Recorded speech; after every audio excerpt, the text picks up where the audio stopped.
All right, so we have our topics for local and entertainment, but we still need world, don't we? Yeah, we still need our special. Whoa! What's the Scooby-Doo? They're coming after you. You're gonna solve that mystery. I see you, Scooby-Doo. The trail leads back to you. What's the Scooby-Doo? What's the Scooby-Doo? We're gonna follow you. We're gonna solve that mystery. I see you, Scooby-Doo. We're coming after you. What's the Scooby-Doo? Don't look back. You may find another clue. The Scooby Snacks will be waiting here for you. What's up, Grizzlies? And welcome back to Bear Claw Broadcasting. I'm Mia. And I'm Eli.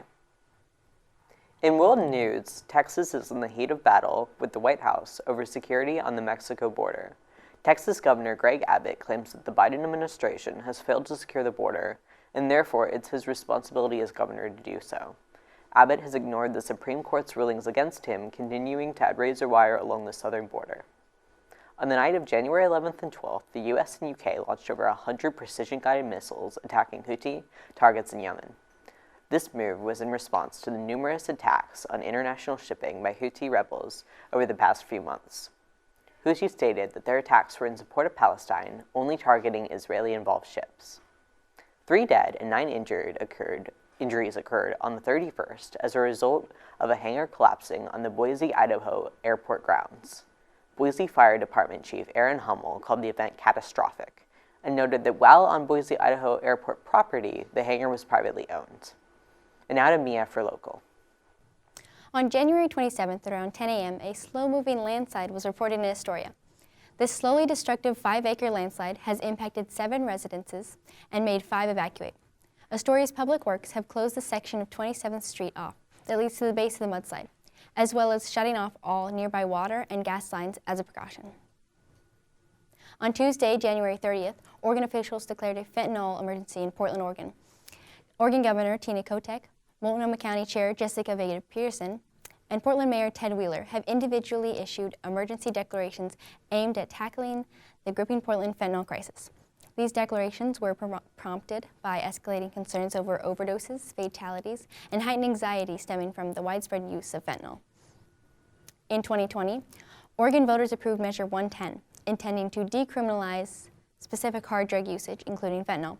Despite this intention, this measure has recently come under criticism, particularly as opioid overdose fatalities have continued to increase.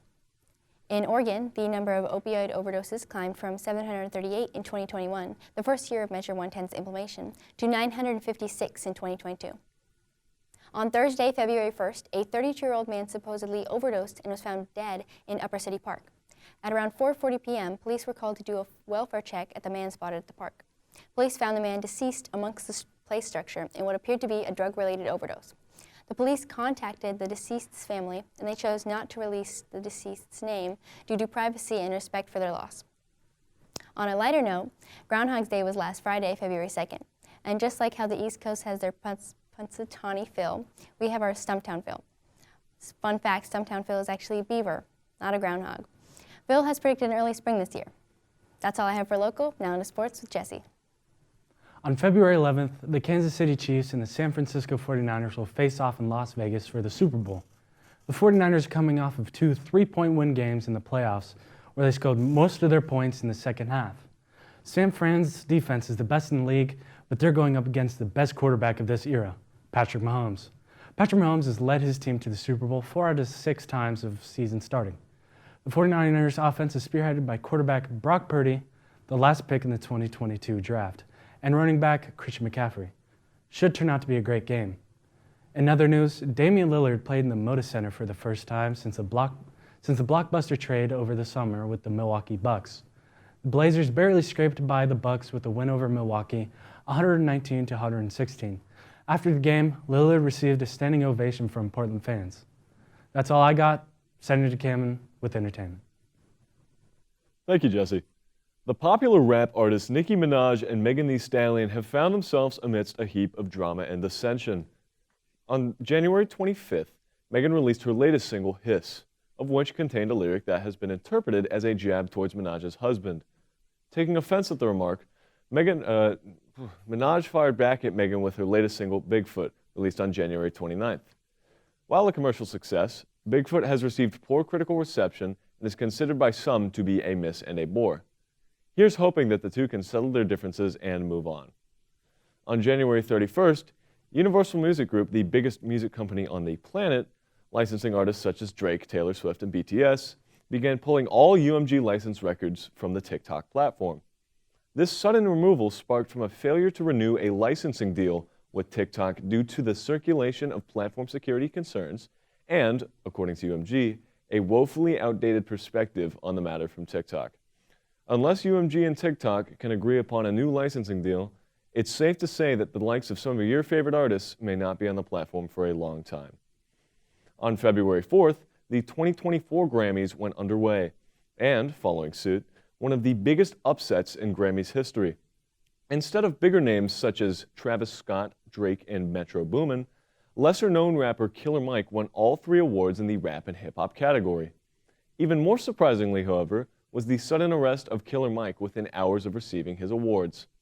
This arrest was for a misdemeanor battery charge following a miscommunication and altercation between Killer Mike and a security guard. Regardless, we congratulate Killer Mike and all other Grammy winners for their successes in this year's awards. That's all for entertainment. Back to the desk. Thanks, Camden. I've never even heard of Killer Mike. Have you? I have not. I'm very surprised that he even won anything. Got arrested. That's shocking. What for? I just want to know why he got arrested. Yeah. That's all for Bear Claw Broadcasting. I'm Mia. And I'm Eli.